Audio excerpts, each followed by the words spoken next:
اللهم صل على سيدنا وحبيبنا وشفيعنا محمد النبي الأمين الكريم محمد النبي الأمي الهاشمي الصلاة والسلام عليه وعلى آله وأصحابه ومن تبعهم بإحسان إلى يوم الدين ربی زدنی علما ربی زدنی علما ربی زدنی علما۔ پچھلے درس میں ہم نے غزوہ بنو نذیر سے پہلے ہونے والے واقعات و حالات کو ڈسکس کیا۔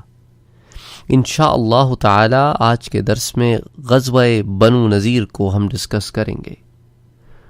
ہم نے جو واقعات ڈسکس کیے تھے ان کا خلاصہ یہ ہے کہ حضرت صلی اللہ علیہ وآلہ وسلم کے ایک صحابی جن سے غلطی سے بنو عامر کے کچھ لوگ قتل ہو گئے، وہ ان کو دشمن گردانتے تھے۔ جب واپس مدینہ آئے تو حضرت سے عرض کی تو آپ نے کہا کہ بھئی وہ تو اب ہمارے حلیف معاہدہ ہو گیا ہے، تو چنانچہ دیت ادا کرنی ہوگی۔ تو اب میثاق مدینہ کے تحت تو مدینے میں جتنے لوگ معاہدے میں شریک تھے اب سب نے دیت میں کنٹریبیوٹ کرنا تھا۔ اسی غرض سے حضرت صلی اللہ علیہ وآلہ وسلم بنو نذیر کے پاس گئے۔ بنو نذیر والوں نے آپ کی ضیافت فرمائی اور ساتھ یہ بھی فرمایا کہ آپ تشریف رکھیے، ہم پیسوں کا انتظام کر کے لاتے ہیں۔ لیکن دراصل انہوں نے پلان یہ بنایا کہ آپ صلی اللہ علیہ وآلہ وسلم کو شہید کر دیا جائے، کہ اوپر سے کوئی بھاری سی چیز گرا دی جائے۔ اللہ نے اپنے نبی کو یہ بات بتا دی، آپ وہاں سے چلے آئے، ساتھ جو صحابہ کھڑے تھے وہ بھی چلے آئے۔ پھر حضرت صلی اللہ علیہ وآلہ وسلم نے محمد بن مسلمہ کو ان کی طرف بھیجا، بنو نذیر کی طرف، کہ ان کو یہ پیغام سنا دیا جائے کہ تم نے اب عہد توڑ دیا ہے، وہ میثاق مدینہ جو عہد تھا اسے توڑ دیا ہے، تم نے دھوکے بازی کی ہے، غداری کی ہے، تو چنانچہ شہر مدینہ سے 10 دن کی مہلت ہے، نکل جاؤ۔ تو انہوں نے فی الحال فوراً تو کہا کہ ٹھیک ہے، لیکن ان کے درمیان آپس میں کچھ کشمکش چل پڑی۔ سلام ابن مشکم جیسے لوگ جو ہے وہ نکلنے کے حق میں تھے، لیکن احی ابن اخطب اور اس کا بھائی جدی ابن اخطب، اس طرح کے جو لوگ تھے وہ جنگ پہ آمادہ تھے۔ ان کو یہ غرور تھا کہ مسلمانان مدینہ ہمارا کیا بگاڑ سکتے ہیں، کیونکہ ایک طرف تو ان کو اپنی طاقت اور اپنے قلعوں پہ ناز تھا، اور دوسری طرف عبداللہ ابن ابی ابن سلول جیسے منافقین نے ان سے جھوٹے وعدے کر رکھے تھے کہ 2000 مقاتل لڑاک لوگوں کے ساتھ ہم تمہارا ساتھ دیں گے، پھر بنو قطفان کو بلائیں گے، پھر بنو قریظہ سے مدد لیں گے۔ تو اس طرح کی چیزوں میں وہ آ کے انہوں نے حضرت صلی اللہ علیہ وآلہ وسلم کو پیغام بھیجا کہ ہم اعلان جنگ کرتے ہیں۔ جب یہ پیغام بھیج دیا اور اس کے بعد عبداللہ ابن ابی کے پاس گئے تو عبداللہ ابن ابی سے ان کو کوئی خاص مدد کی امید پھر نہ ہوئی۔ تو خیر اب جنگ کا اعلان تو کر چکے تھے، تو واپس آ گئے اور جنگ کی تیاریوں میں لگ گئے۔ اب یہاں سے ہم انشاءاللہ اس کو لے کے آگے چلتے ہیں کہ سرور عالم محمد مصطفیٰ صلی اللہ علیہ وآلہ وسلم اپنے صحابہ کرام کو ہمراہ لے کر بنو نذیر کی طرف روانہ ہوئے۔ روانگی سے پہلے مسجد النبوی میں امامت کے لیے ابن ام مکتوم کو مقرر فرمایا، کیونکہ آپ کا یہ طریقہ تھا کہ جب بھی آپ کسی سفر کے لیے جاتے تو مسجد النبوی میں امامت کے فرائض کسی کو سونپ کے جاتے، اور عبداللہ ابن ام مکتوم کے بارے میں ہم پہلے بھی پڑھ چکے ہیں، تو اب پتہ نہیں تھا کہ جنگ میں کتنا ٹائم لگ جائے گا، تو اس لیے امام مقرر فرمایا۔ تو اس سے ہمیں یہ سبق ملتا ہے کہ جب آپ کو کسی چیز کا بڑا بنایا جائے اور آپ کو کہیں جانا ہو تو میک شور کہ آپ کسی کو قائم مقام اپنی جگہ رکھ کے جائیں۔ اسی لیے آپ دیکھیں کارپوریٹ کلچر ہے، اس کے اندر ایک ہوتا ہے پریزیڈنٹ، ایک ہوتا ہے وائس پریزیڈنٹ۔ اچھا، پریزیڈنٹ جب نہیں ہوتا تو کسی کو ایکٹنگ پریزیڈنٹ کے طور پر پروموٹ کر دیا جاتا ہے تاکہ معاملات چلتے رہیں۔ تو حضرت صلی اللہ علیہ وآلہ وسلم نے بھی ایسے ہی کیا کہ چند معاملات کے لیے کچھ لوگوں کو مقرر فرمایا۔ اب عبداللہ ابن ام مکتوم جو ہیں وہ نابینا تھے، تو وہ نماز کی امامت تو کر سکتے تھے لیکن جج نہیں بن سکتے تھے، تو جج کی تقرری کے فرائض کسی اور کو دے کے جاتے تھے۔ بہرحال عبداللہ ابن ام مکتوم رضی اللہ تعالی عنہ کو مقرر فرمایا کہ مسجد نبوی میں آپ نے امامت کرنی ہے۔ میرے واپس آئے تک حضور نے حضرت سعد بن عبادہ کو ایک قبہ نما خیمہ دے کے بھیجا جو باس کے نزدیک غرب نامی درخت کی لکڑی کا بنا ہوا ہوتا ہے، لیکن علامہ مقریزی کہتے ہیں کہ وہ چمڑے کا بنا ہوا تھا، اور اس پر بالوں سے بنی ہوئی کمبل نما چادریں بچھا دی گئی تھیں تاکہ اگر کوئی تیر سے حملہ کرے تو وہ آر پار نہ ہو بلکہ تیر اس میں پھنس جائے اور اتنی قوت سے اندر نہ جا سکے، کیونکہ اس کی وجہ یہ تھی کہ بھئی بنو نذیر تو قلعوں میں بند تھے۔ اب جب قلعوں میں بند تھے تو انہوں نے تو ظاہری طور پہ تیر اندازی سے مدد لینی تھی اور تیروں سے مدد لینی تھی، تو حضرت صلی اللہ علیہ وآلہ وسلم کی اس طرح پروٹیکشن بھی ہو جائے گی۔ عصر کی نماز حضرت صلی اللہ علیہ وآلہ وسلم نے بنو نذیر کے کھلے میدان میں ادا کی۔ جب ان لوگوں نے حضور کو مع صحابہ دیکھا تو اپنے قلعوں کی دیواروں پر پرے باندھ کر کھڑے ہو گئے۔ انہوں نے تیر اور پتھر جمع کر رکھے تھے۔ پہلے دن صرف تیر برساتے رہے اور سنگ باری کرتے رہے، یعنی کہ پتھر برساتے رہے۔ عشاء کی نماز آپ صلی اللہ علیہ وآلہ وسلم نے اپنے صحابہ کے ساتھ اسی کھلے میدان میں ادا کی۔ اس کے بعد 10 صحابہ کی معیت میں حضور اکرم صلی اللہ علیہ وآلہ وسلم اپنے کاشانہ اقدس میں واپس تشریف لے آئے۔ واپسی کے وقت حضور گھوڑے پر سوار تھے اور زرہ پہنی ہوئی تھی۔ سیدنا علی مرتضیٰ رضی اللہ تعالی عنہ کو لشکر کی قیادت سونپ کر رات بھر مسلمانوں نے محاصرہ کیے رکھا تاکہ بنو نذیر جو ہیں وہ کوئی حرکت نہ کر سکیں، اور وقتاً فوقتاً تکبیر کے نعرے بلند کرتے رہے تاکہ ان کے دلوں میں، بنو نذیر کے دلوں میں رعب پڑے اور مسلمانوں کے حوصلے بلند ہوں۔ صبح ہوئی تو حضرت بلال نے فجر کی اذان دی۔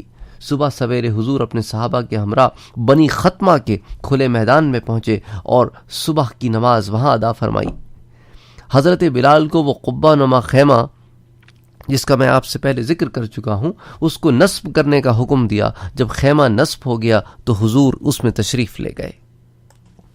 تو غرض یہود کا بنو نذیر کا محاصرہ جاری تھا کہ انہوں نے پھر اگلے دن صبح تیروں سے حملہ کرنا شروع کیا۔ ان کے پاس ایک بڑا مشہور تیر انداز تھا، بعض علماء کرام نے اس کا نام غزول بتایا ہے اور بعض کے نزدیک اس کا نام ازوق تھا، اور یہ بڑا ماہر تیر انداز تھا کہ اس کا نشانہ کبھی خطا نہیں ہوتا تھا۔ اس نے حضرت صلی اللہ علیہ وآلہ وسلم کی لوکیشن کو دیکھا کہ آپ صلی اللہ علیہ وآلہ وسلم خیمے میں ہیں، تو اس نے تیر جو ہیں وہ خیمے کی طرف برسانے شروع کیے۔ اگرچہ وہ قبہ جو حضرت صلی اللہ علیہ وآلہ وسلم کے لیے جو خیمہ نما قبہ لگایا گیا تھا وہ کافی دور تھا، لیکن ازوق کے تیر وہاں تک پہنچ رہے تھے۔ اس لیے حضرت صلی اللہ علیہ وآلہ وسلم نے حکم دیا کہ ایسا کرو کہ خیمہ یہاں سے اکھاڑ لو اور اس کو اور پیچھے کر کے لگاؤ تاکہ وہاں تک تیر نہ پہنچیں، کیونکہ پھر ساری کی ساری کانسنٹریشن مسلمانوں کی اس طرف ہو جاتی کہ حضرت صلی اللہ علیہ وآلہ وسلم کی خیمے کو پروٹیکٹ کیا جائے، جو کہ ایک نیچرل سی بات تھی۔ تو آپ صلی اللہ علیہ وآلہ وسلم چاہتے تھے کہ زیادہ تر کانسنٹریشن جنگ پہ کریں بنسبت اس کے کہ میرے خیمے پہ کریں۔ اور آج کا سارا دن بھی یوں ہی گزر گیا کہ وہ تیر برساتے رہے، لیکن آج کے دن بھی عبداللہ ابن ابی کی طرف سے بنی نذیر کے لیے کوئی مدد نہیں آئی، اور نہ کسی حلیف نے اس طرف کا رخ کیا۔ وہ آرام سے اپنے گھروں میں بیٹھے رہے۔ اب سلام ابن مشکن کنانہ بن سویرہ نے وحی سے پوچھا کہ اب بتاؤ کہاں ہے ابن ابی، اور کہاں ہیں اس کی فوجیں، اور کہاں ہیں اس کے حلیف؟ وحی نے کہا میرے پاس تمہارے سوالوں کا کوئی جواب نہیں۔ معلوم یہ ہوتا ہے کہ یہ جنگ ہماری تقدیر میں لکھ دی گئی تھی، اور یہ بربادی بھی جو اس کے بعد ہماری قسمت میں آئے گی۔ اب اس جنگ سے فرار کوئی نہیں، اب تو لڑنا ہے یا مرنا ہے۔ حضرت صلی اللہ علیہ وآلہ وسلم نے بنو نذیر کا محاصرہ جاری رکھا، اور رات عشاء کے وقت ایک بڑا اہم واقعہ پیش آیا کہ اسلامی لشکر میں سے حضرت علی رضی اللہ تعالی عنہ غائب پائے گئے۔ تو لوگوں کو تشویش ہوئی کہ حضرت علی رضی اللہ تعالی عنہ خیریت سے تو ہیں، تو انہوں نے حضرت صلی اللہ علیہ وآلہ وسلم کے پاس آ کے عرض کی کہ حضرت علی نہیں مل رہے، ہمیں تو بہت فکر ہو رہی ہے کہ حضرت علی کدھر چلے گئے، سب خیر تو ہے؟ کیونکہ حضرت صلی اللہ علیہ وآلہ وسلم اور حضرت علی کی تو بہت قریبی قرابت داری تھی، جیسا کہ آپ پہلے بھی جانتے ہیں۔ ایک تو کزن ہیں، پھر آپ نے پالا، پھر آپ کے داماد ہیں، اور آپ کی اس بیٹی کے شوہر ہیں جو آپ کو سب سے زیادہ محبوب ہے۔ تو لوگوں کو تشویش تو ہوئی کہ آخر حضرت علی ٹھیک تو ہیں، گئے کدھر؟ اور آپ صلی اللہ علیہ وآلہ وسلم سے زیادہ بہتر اس بات کو کون جانتا ہوگا؟ تو آپ نے فرمایا کہ ان کی فکر نہ کرو، کیونکہ وہ تمہارے ہی کام سے گئے ہیں۔ اللہ اکبر۔ ایکچولی ہوا یہ تھا کہ ازوق جس نے حضرت صلی اللہ علیہ وآلہ وسلم کے قبے پہ تیر برسائے تھے، وہ رات کی تاریکی میں اپنے چند لوگوں کے ساتھ نکلا اور اندھیرے میں چلتے چلتے چلتے چلتے اس نے ایک مقام ڈھونڈا کہ ہم یہاں چھپ جاتے ہیں، رات کو جب مسلمان بے خبر ہوں گے تو ہم حملہ کر کے ان پہ نقصان پہنچائیں گے۔ حضرت علی رضی اللہ تعالی عنہ کو جب اس کا پتہ چلا، حضرت علی رضی اللہ تعالی عنہ کو جب اس پلان کے بارے میں پتہ چلا تو آپ نے فیصلہ کیا کہ آپ اس پہ حملہ کریں گے۔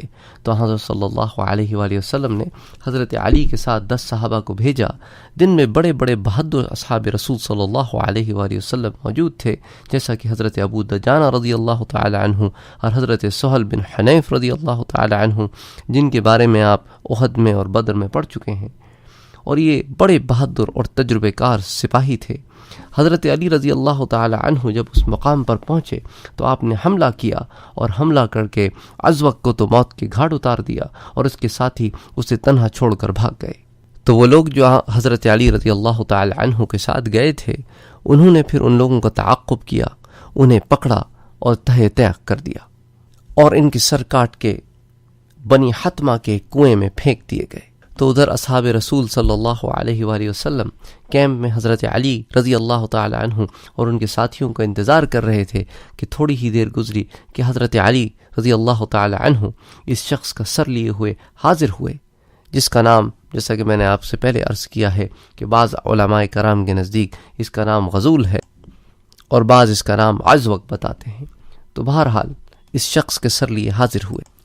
جب محاصرے نے طول کھینچا اور تو حضرت صلی اللہ علیہ وآلہ وسلم نے ان کے نخلستان کاٹ دینے کا حکم دیا۔ انہیں کاٹنے کے لیے ابو یعلا مازنی اور عبداللہ بن سلام کو مقرر فرمایا۔ ابو یعلا تو عجوا کھجور کے درختوں کو کاٹنے لگے، کیونکہ ان قیمتی کھجوروں کے کاٹنے سے بنی نذیر سے زیادہ کسی کو دکھ پہنچنے کا امکان نہیں تھا، کیونکہ ایک تو یہ بڑی قیمتی کھجور ہوتی ہے اور وہ اس کی بڑی کاشت کرتے تھے، تو ان کا تو سارا کے سارا سرمایہ اور ایسٹ جو ہے وہ یہی تھے، تو ان کے کاٹنا تو ان کے دل پہ گویا چھری چلانے کے مترادف تھا۔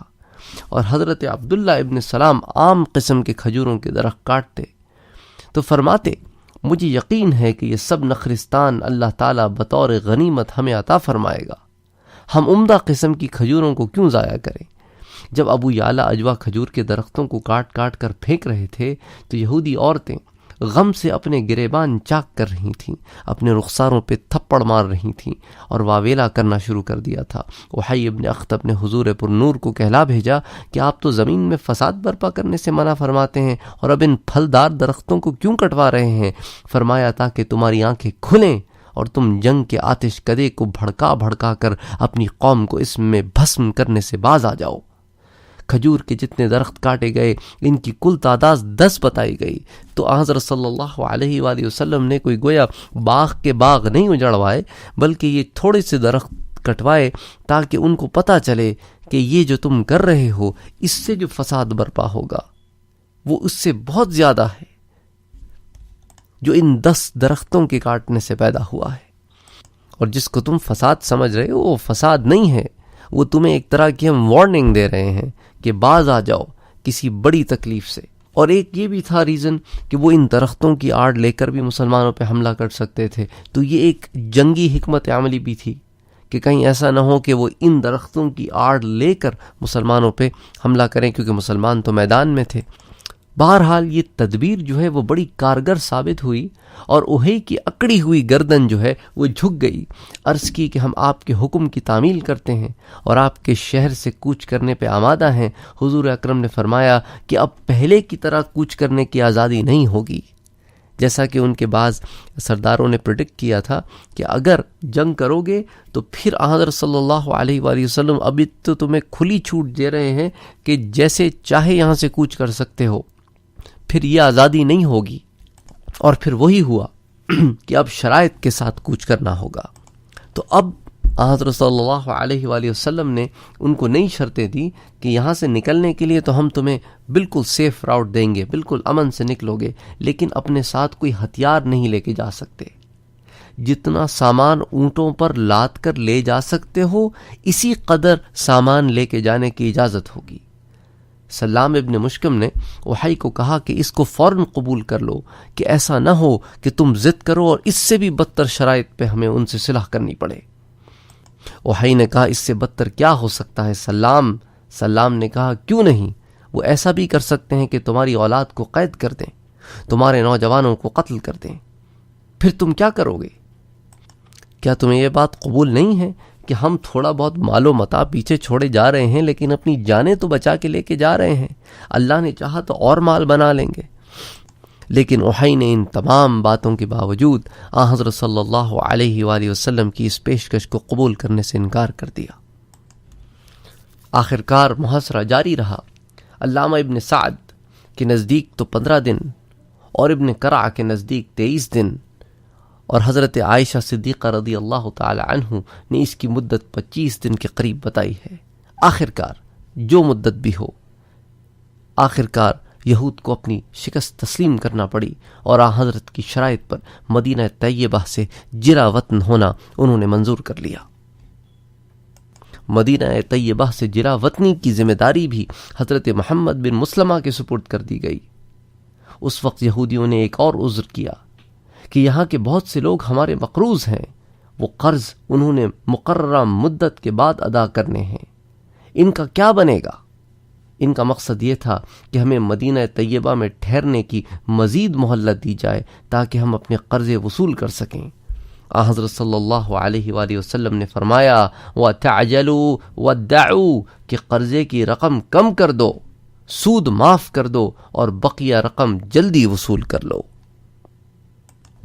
چنانچہ ابو رافع اور سلام بن ابی الحقیق کے 120 سونے کے دینار حضرت اسید بن حدیر کے ذمے واجب الادا تھے، جو 1 سال بعد انہوں نے ادا کرنے تھے۔ اس نے اصل جو مال تھا جو 80 دینار وہ اس کے اوپر اس نے صلح کر لی اور 40 دینار چھوڑ دیے جو کہ سود کے تھے۔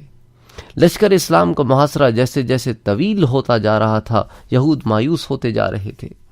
ان کو اپنی شاندار مکانات اور حویلیاں چھوڑ کر جانا تھیں، کوئی آسان بات تو نہیں تھی کہ وہ کئی سو سال سے وہاں سے آباد تھے، اور پھر چھوڑ کے جانے کا مقصد ہے کہ آپ یہ مسلمانوں کو دے رہے ہیں اور وہ آٹومیٹکلی اسٹرانگ ہو جائیں گے، اور ان کا مقصد تھا کہ یہ ویک سے ویک ہو کر ختم ہو جائیں۔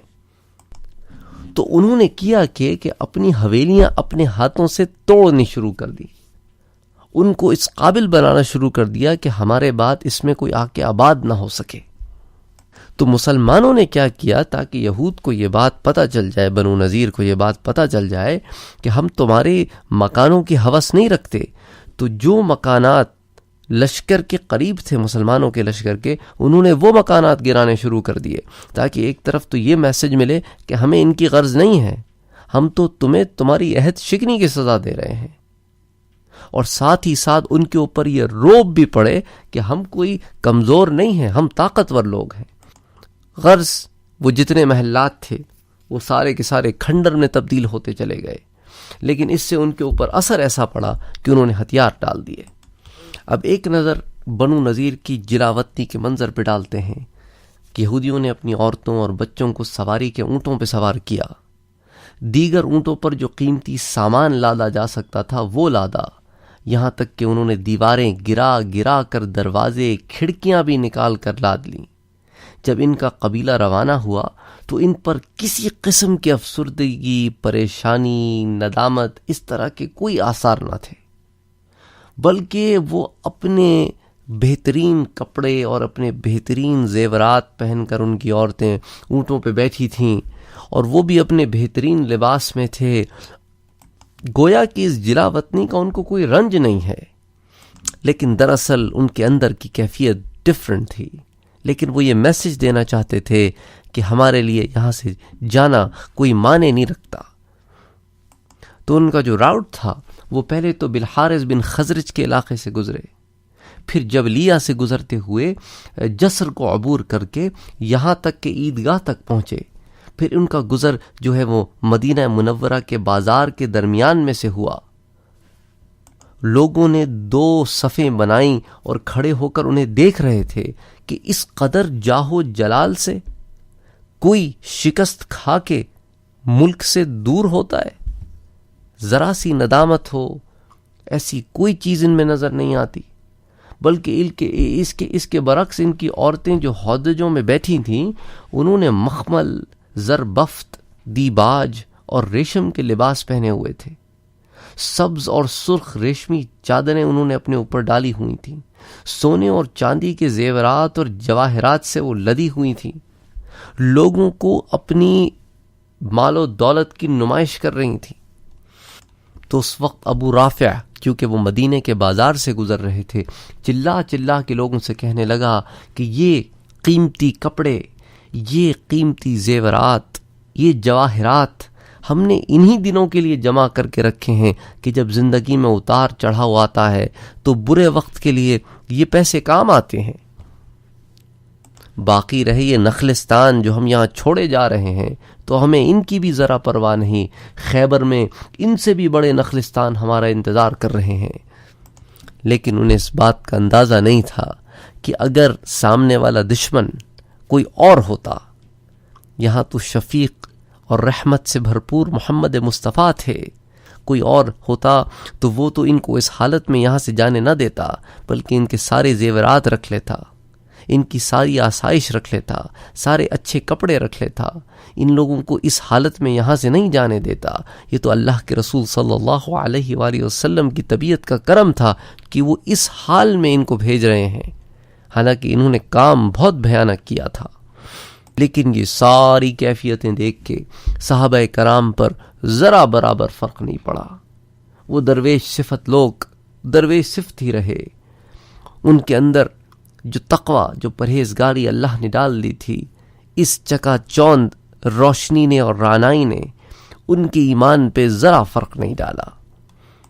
اور بنو نذیر والوں نے اسی پہ اکتفا نہیں کیا، انہوں نے اپنے قافلے کو شایان شان بنانے کے لیے شہنائیاں بجائیں اور شہنائیاں بجاتے ہوئے مدینے سے گزرے۔ انہوں نے آلات موسیقی پہ نغمے گائے، ان کی لونڈیوں نے اشتعال بھرے شعر پڑے، رقص کیے اور اپنے بہادروں کی شجاعت کا جو پچھلی جنگوں میں ہو چکی تھی ان کا تذکرہ کیا۔ اور مسلمان فاتح ہونے کے باوجود ان تمام چیزوں کو برداشت کرتے رہے، چونکہ حضرت صلی اللہ علیہ وآلہ وسلم کا حکم تھا کہ ہم تمہیں سیف پیسج دیں گے۔ اور یہ جو اتنا اکڑ رہے تھے، ان کی بزدلی کا عالم یہ تھا کہ سارے کے سارے 15 سے 25 دن جتنے دن بھی جنگ ہوئی، یہ قلعے سے باہر نہیں نکلے، اندر ہی بیٹھے رہے۔ یہ ان کی بزدلی کا عالم تھا۔ اور جب ان کو پتہ چل گیا کہ اب تو سیف پیسج ہے، کوئی کچھ کرے گا نہیں، تو اب اکڑتے پھر رہے ہیں اور جنگ ہارنے کے باوجود ایسے جا رہے ہیں کہ گویا جنگ جیت گئے ہیں۔ تو اکثریت جو تھی ان میں سے وہ خیبر چلی گئی۔ مثال کے طور پہ ان کے جو بڑے بڑے سردار تھے، وحی ابن اخطب، سلام ابن ابی الحقیق، کنانہ بن سویرہ، یہ سارے کے سارے خیبر چلے گئے۔ لیکن بعض لوگ جو ہے وہ خیبر کے بجائے شام چلے گئے۔ بہرحال اللہ تعالیٰ نے اپنی حکمت یہ فرمائی کہ مدینہ منورہ سے اس قوم کو پاک کر دیا کہ یہ آگے جا کر اور مزید نقصان پہنچاتے، تو ابھی ان کی نیتیں سامنے آ گئیں اور ان کے اموال اور ان کا اسلحہ حضرت صلی اللہ علیہ وآلہ وسلم کے پاس آیا، تو اس میں 50 زرہیں، 50 خود یعنی وہ جو سر پہ لوہے کی ٹوپیاں پہنتے تھے، اور 340 تلواریں تھیں۔ اچھا، یہاں پر میں 2 باتیں اور بھی بتاتا چلوں کہ یہود کے ساتھ کچھ انصاریوں کی اولادیں بھی گئی تھیں۔ اس کے پیچھے ریزن یہ تھا کہ اسلام کے مدینہ آنے سے قبل جو لوگ مدینہ میں رہتے تھے ان میں ایک بڑی عجیب سی رسم تھی کہ جب کسی عورت کی اولاد زندہ نہیں رہتی تو وہ یہ منت مانتی کہ اگر اللہ نے مجھے اولاد دی اور وہ زندہ رہی تو میں اس کو یہودی بنا دوں گی۔ تو اس طرح ان سچویشنز میں جو لڑکے پیدا ہوتے تھے ان کو وہ یہودی بنا دیا کرتے تھے۔ تو اس طرح کچھ انصاریوں کے گھروں میں جو اولاد تھی وہ یہودی تھی۔ تو جب بنو نذیر وطن چھوڑ کے گئے تو ساتھ وہ لوگ بھی چلے گئے، کیونکہ انہوں نے بھی تو یہودیوں میں شادی کی تھی، ان کی بیویاں یہودی تھیں، ان کے بچے یہودی تھے۔ تو انہوں نے اپنے ماں باپ سے کہا کہ ہم تو اپنے بچوں کے ساتھ ہی رہیں گے، اور ان کے ماں باپ نے چاہا کہ انہیں روک لیں۔ تو اس پر اللہ تعالیٰ نے یہ آیت نازل فرمائی سورہ بقرہ کی کہ لا اکراہ فی الدین، کہ دین میں زبردستی کا کوئی موقع نہیں ہے، آپ زبردستی کسی کو نہیں روکیے۔ تو یہ آیت خاص انہی کے لیے نازل ہوئی کہ جو اسلام سے پہلے یہودی ہو چکے تھے۔ اور ساتھ ہی ساتھ دوسری بات میں یہ بھی بتاتا چلوں کہ بنو نذیر کے یہودیوں میں سے صرف 2 آدمی مسلمان ہوئے، ایک کا نام تھا یامین ابن عمیر اور دوسرے کا نام تھا ابو سعد ابن وہب۔ اور اس کے پیچھے ریزن یہ تھا کہ ایک دفعہ ان میں سے ایک نے دوسرے سے کہا کہ تمہیں یقین ہے کہ وہ اللہ کے رسول ہیں، پھر آخر ہمیں اسلام قبول کرنے میں کس بات کا انتظار ہے؟ اس سے ہماری جانیں اور ہمارا مال محفوظ ہو جائے گا۔ تو دونوں نے اس بات پہ اتفاق کیا اور صبح حضرت صلی اللہ علیہ وآلہ وسلم کی خدمت میں حاضر ہو کر مسلمان ہو گئے۔ اس طرح ان کو جان و مال بھی محفوظ ہو گیا۔ تو یہ تو اس جنگ کے حالات و واقعات تھے۔ انشاءاللہ پھر اگلے درس میں اس جنگ سے حاصل ہونے والے مال غنیمت کی تقسیم اور اس جنگ میں اترنے والی قرآنی آیات کا تذکرہ کریں گے۔ وما علینا الا البلاغ۔